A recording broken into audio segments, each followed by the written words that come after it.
Hey everyone, Sam here. In this video I'm going to be showing you how to paint a seascape, and I'm going to give you some tips on colour mixing, painting waves and painting rocks. So without further ado, we'll just get straight into the video and I hope you enjoy it. The inspiration for this painting comes from this place here, which is called Soldiers Beach. It's about a couple of hours north of Sydney in Australia on the central coast. And what I really like about this place is there's this rocky area here, and it's just a really good source of inspiration for seascapes. Really interesting subjects. And on this particular day, it was pretty windy. It was pretty cold as well, actually. It was early November and the sea was wild. So I got loads of great photos for potential seascape paintings. Now here is a couple of the reference photos that I used for this particular painting. So here I'm painting on a 16" by 20" linen panel, and it's primed with a clear gesso, so we're getting the actual colour of the linen underneath. But I thought that might be interesting to paint on, sort of kind of like painting on a toned surface. And I sketched out my composition with burnt sienna mixed with liquid original, because I'm using oil paint, so the liquid original speeds up the drying time. That's the main reason I use it, just for the convenience, and it also improves the flow of the paint. Now, apologies for all the clutter in the background. When I painted this, I was away in Australia, not in my normal art studio in New Zealand where I live, so I had to make do, and it was better than not painting at all. So if you see in my other videos, I've normally got that black background so you can see the painting much better. So I hope the background here isn't too distracting. So let's get into the painting anyway. The first thing I do when I start painting is I identify where all the main areas of dark shadows and dark values are first in the scene, because I always paint my darks first. So value is how light or dark your subject is. The general rule of thumb is in the foreground you'll find your darkest darks and your lightest lights, and then as landforms recede, those darks get lighter. So darks are not as dark, and that's because the value range becomes narrower. Now, I personally think getting your values correct is more important than the colours. Of course, the colours, getting those correct is important as well, but with the whole values, your lights and darks, that's really going to make or break your painting, especially if you want to create the atmospheric depth in your painting, so making landforms look like they're in the distance. So as I say, I'm painting my dark values first, and that's mostly in these rocks in the foreground here. So I'll go over the colours I'm using. I'm using Blue Ridge oil paints. They're an artist quality oil, really nice to paint with as well, and the colours I'm using includes titanium white, burnt sienna, yellow ochre, cadmium yellow, cadmium red, alizarin crimson, ultramarine blue and phthalo green. Now if you want to get your hands on some Blue Ridge oil colours, I've put the link in the description box below. But generally these colours are easily available from art stores. These darks that I've used in the rocks here, mostly varying combinations of ultramarine blue with burnt sienna, titanium white and then just a little bit of alizarin crimson. Now with the combination of ultramarine blue and burnt sienna, you can create some really nice dark values with them. So ultramarine blue and burnt sienna, when combined on their own, can create a near black, but then when white is introduced, titanium white in this case, you can create some really nice natural looking greys and just dark tones in general. And then the alizarin crimson just gives the mix a violet tint. So I'm using this same colour combination for these clouds in the background, although I've used a lot more titanium white in the mix to make the value lighter. So even though the value is much lighter, I still include this in my dark values just because these clouds are mostly in shadow. By using the same colours in the mix that I've used in the rocks, it actually ties those two zones together. Because what I'm trying to do in all of my paintings is create a nice colour harmony where the colours all just work with each other. And you can achieve this by trying to use similar colours throughout your painting. So it just ties all the different zones together and they've all got relationships with each other. So that's how we can make our paintings look more pleasing to the viewer. So at this point in the painting, I'd established all my main dark areas. So some of these dark accents in the rocks. And I'm just laying down a base foundation here. I'm going to be adding more detail to the rocks and the painting overall after the block-in stage, which is the first session in this painting. So then the painting will be dry and I'll be able to layer on more detail. So next I'm working on the clouds and I'm starting to add my lights in. So the cloud highlights, and this was just a mix of titanium white with a little burnt sienna. And because I've used titanium white and burnt sienna in the shadows, it means I can blend these highlights into the shadows on the actual canvas itself and just create some nice effects here. The brush I'm using here is a number 5 flat brush, so mostly using number 5 flat brushes to start with, quite big brushes for the size of the painting anyway. And I'm using Rosemary & Co brushes, are really nice brushes to use. I've been using them for years, and if you want to get some Rosemary & Co brushes, I've put a link in the description box below. So I formed the basic outline of the clouds here, and the next thing I'm doing is I'm painting the sky itself. And this is a mix of ultramarine blue with just a little phthalo green and some titanium white. So something to keep in mind with skies is they tend to be some of the lightest values in the landscape, and you can totally see this if you were to take a reference photo with some sky in it and just flick it to black and white. So clouds in general are also one of the more lighter values to be found in the landscape. It does depend on the weather conditions, of course. If they're really stormy clouds, they'd be probably a lot darker, but it's just a general rule of thumb that skies and clouds are some of the more lighter values to be found in the landscape. Whereas something like rocks, for example, they can be quite dark. Also depends on the colour of the rocks. These rocks in general are dark anyway.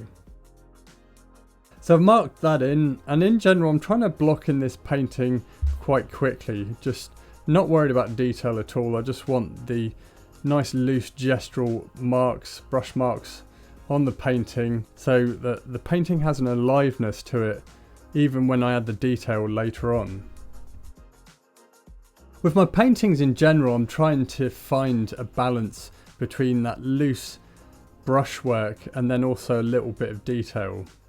I don't like my paintings to be overly detailed because I think it can start spoiling the composition and it can just make the painting look too complicated. I like my paintings to have a flow and aliveness to them, making them look painterly. So what I'm doing here now is I'm starting to paint the main body of the ocean here, especially the breaking waves. One of the things I wanted to communicate in this painting was the heavy swell in this stormy water and then a few waves as well. So this breaking wave here is one of the main focal areas of the painting. The painting itself is kind of forming an L composition. So the rocks are forming an L shape, and then we've got this open space in the foreground and then the wave itself as one of the main areas of interest in the painting. So the colours I've been using for the sea here is varying mixtures of ultramarine blue, phthalo green, yellow ochre and titanium white. So for the more translucent areas of the waves, especially the one that's the main focal area, I've used a lot more titanium white in the mix and less ultramarine blue. There's also a reasonable amount of phthalo green in there and a little bit of yellow ochre. Now I have to be careful with the phthalo green because it's a powerful colour. It has a really high tinting strength, so if I use too much of it, it can really overpower the mixture. So only a little bit of phthalo green is needed, but it's a great colour to use for seascapes. And for some of these more darker areas in the ocean here, I've just used more ultramarine blue in the mix. The yellow ochre in the mix is going to help to desaturate it, but also give it a green cast. And it works well with the phthalo green, also warms up the colour. And then what I'm doing here is I'm loosely marking out the main areas where the foam patterns are. Now this is one of the cool things about painting these dramatic seascapes where you've got really rough sea, is the foam patterns, because they can really help to define the shapes of the waves and communicate in which direction that the waves are moving or barreling over. So painting the foam patterns really adds to the drama of the overall seascape. Now the colours I've used for this is mainly a mix of ultramarine blue, titanium white, just a little bit of burnt sienna to desaturate, and even a little bit of alizarin crimson. So tying in these colours with the rocks and the clouds in the background. Now burnt sienna is a dark orange, and orange is opposite to blue on the colour wheel, so they naturally cancel each other out and desaturate. So mixing in a little bit of burnt sienna to ultramarine blue is a good way of desaturating the blue. Now at this point in the painting I was wrapping up the blocking in stage, and one of the last things I was doing was to add some of the highlights to the breaking waves. Now when it comes to painting the highlights in the waves, at this stage I want to keep it tonally darker, because if I use just straight titanium white it's not going to look very three-dimensional. So we want to save our lightest values towards the end of the painting. And this is something that I do generally in most cases, just save my lightest values until the very end. And that's really when you can wrap the whole painting together and the whole thing comes alive. Now here I'd allowed the painting to dry, so it was completely touch dry. I had a solid base to work from. I was happy with the colours and values that I'd created so far, and as I say, got a good kind of map, a solid base to work from that I can add my details or start building up the details in the painting, modelling the paint and really constructing the whole painting. So one of the things I did was just start off with the furthest zone away, and that's the sky and clouds. So I was painting more the highlights here. Again, I was using a combination of just titanium white with some burnt sienna for the cloud highlights. The burnt sienna, it kind of gives it a nice sort of pinkish orange glow to the titanium white, at least to the cloud highlights. I don't use too much burnt sienna. Another tip though actually is if you want to push your clouds further back into the distance, and especially depending on the time of day, this is certainly well suited if you're painting scenes where it's in the evening and the light's lower, but just mixing in some burnt sienna into the titanium white can push the cloud highlights back into the distance. So that's another way you can make your clouds look like they're in the distance. That also works with snow as well, so if you're painting far distant snow-capped mountains. So what I'm doing is also I'm just like modelling the paint here and just building up the form of these clouds. I really want to create some heavy stormy looking clouds here, but then also having some open sky as well where the sunlight's coming through, and also it's going to be illuminating some of these waves.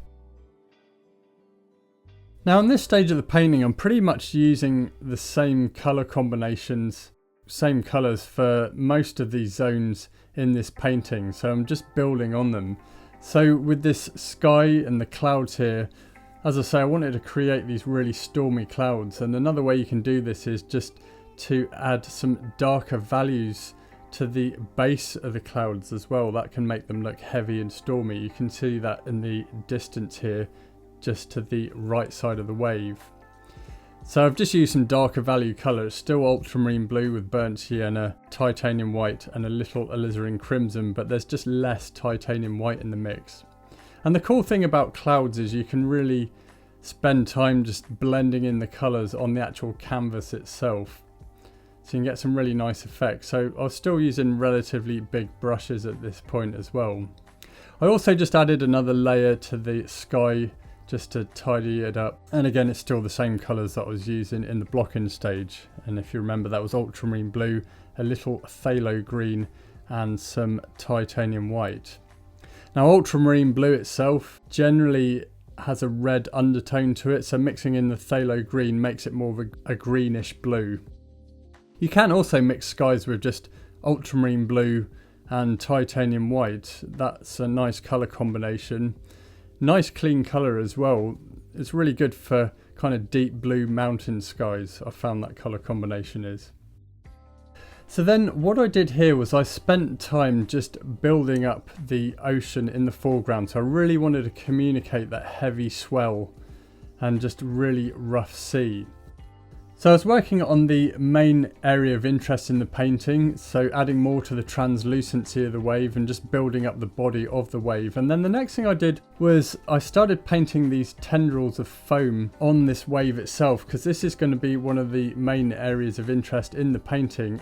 Also, it's going to help draw the eye in, because this is going to be illuminated in the full sun. So I'm going to be using some of my lightest value whites towards the end of the painting. So I'm just laying down more of that foundation at this stage of the painting. The colour mix I've used to paint these tendrils of foam is a mix of titanium white with a little ultramarine blue, burnt sienna and alizarin crimson, just like during the blocking stage when I was painting the foam patterns that are more towards the foreground.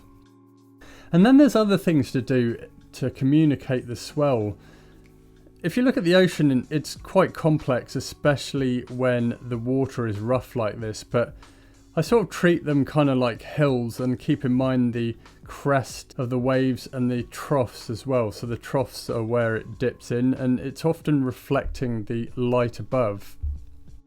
So the more denser areas of water is where the deeper shadows are going to go, and that's going to help to communicate the waves overall.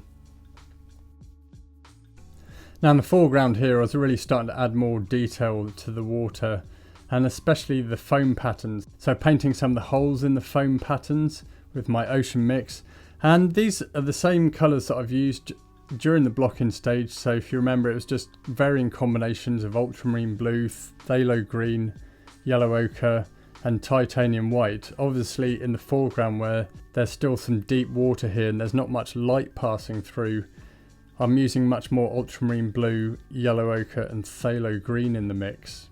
What I'm doing here now is I'm adding more layers to the breaking wave and the areas that are in the full sunlight. I'm going for a bit of a spotlighting effect as well in this seascape in order to draw the eye more towards the breaking wave. And what I'm doing now is I'm working more on the foam pattern, so adding another lighter layer of paint. Not completely white, I've still got a little bit of ultramarine blue and burnt sienna in the mix, just to make the value a bit darker. The other thing I'm doing is I'm using this synthetic dagger brush. This is an ivory dagger brush, and I was using 3/8 of an inch dagger brushes and 1/4 inch dagger brushes. But the cool thing about these synthetic ivory dagger brushes is the bristles meet to a nice fine point, so you can create some nice clean marks with them. Really good for painting rocks as well. But I'm using the broad end of the brush and the tip of the brush to paint the foam patterns and the foam on the crest of the wave as the wave barrels over. So a really good brush to use for seascapes and getting some of those fine marks in there.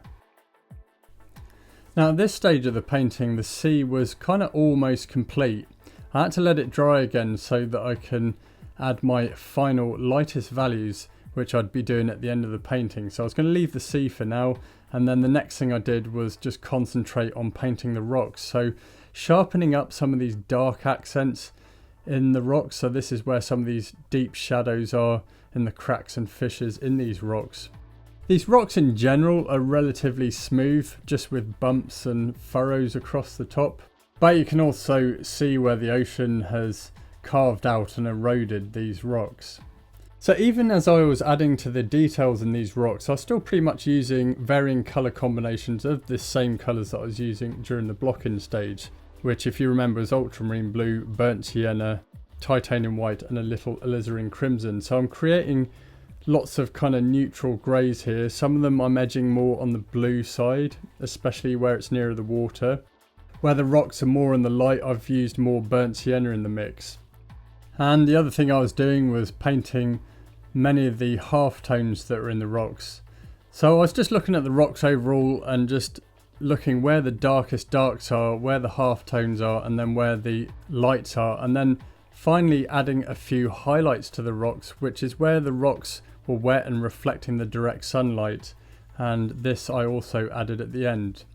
I'm also using smaller brushes as well, so using things like number 3 and number 2 flat brushes, even filbert brushes. I was using some number 3 filbert brushes. These are good for painting things like rocks as well. In fact, generally a very versatile brush because the bristles are rounded at the end, so you can get some nice fine marks with them. But then you can also still use the broad end of the brush as well for those more broad, more gestural brush marks. So getting into more detail, there's a lot of reflected light in these rocks as well. And then what I was doing here was I was starting to build up some of these highlights, these areas that are in light. Still using the same colours, there's just a lot more titanium white in the mix. Now apologies that in this video you can see the painting going light and then suddenly the room's darker. Unfortunately I had some direct sun shining through the window, there's nothing I could do about this, and then the clouds were passing over, so a bit frustrating that I was not in my normal art studio where it's south facing. I'm in New Zealand, so I don't really get any direct sunlight in my studio, so I'm not affected by that, but never mind, as I say, it's better than not painting at all. So you can see here by this point I'm really getting into the detail of these rocks, and there were still a few last highlights to be added in the last stage, which is what I'm doing here. Now I absolutely love painting landscapes and seascapes. It's my favourite thing to paint. I love painting, it's my passion, it's what I live for, and not being able to paint is a horrible thought. To me, painting is like breathing, so it's what I love to do. The other thing about painting for me is it's really calming and meditative as well, and I'm just in the present moment and all I'm thinking about is painting. Now one of the other things I love to do is to inspire people like you to paint as well and just experience the joy of painting if you're not already an artist. And just in the words of the great Bob Ross, who said that he believes that anybody can paint, and I believe this as well. So if you want to learn more about painting landscapes and seascapes and other aspects of oil painting and even gouache as well, then you've got to check out my Patreon channel. I've got loads of full painting tutorials on there, also lesson notes and reference photos and other bonus content as well, time-lapse videos, and there's even a private Telegram group as well where you can chat to other artists and you can share your paintings. So if that interests you, I'll put the link to my Patreon channel in the description box below. It will be great to see you there. So back to the painting, and now this is where I'm adding my lightest lights. So some final highlights to the breaking waves and just some of these areas of foam and white water that's in the foreground, but also a few kind of sparkles on the rocks where the rocks have been splashed with the sea, so they're wet and they're just reflecting some of that bright sunlight. I'm using much smaller brushes as well, so here for example I'm using a No. 0 synthetic round just to paint a few sparkles on the rocks where the water's just shimmering and sparkling in the full sunlight. I've also been using this brush as well to paint some of these more delicate highlights that are in the foam and white water in the foreground. So I hope you enjoyed this video and that it inspires you to paint some seascapes. Be sure to give this video a like and subscribe to my channel. Also share this video. Just one last thing, if you sign up to my email list on my website, I'm giving away a free ebook on Introduction to Oil Painting. I'll put the link in the description box below. So thanks for watching, hope you're having a beautiful day, and I shall see you in the next video.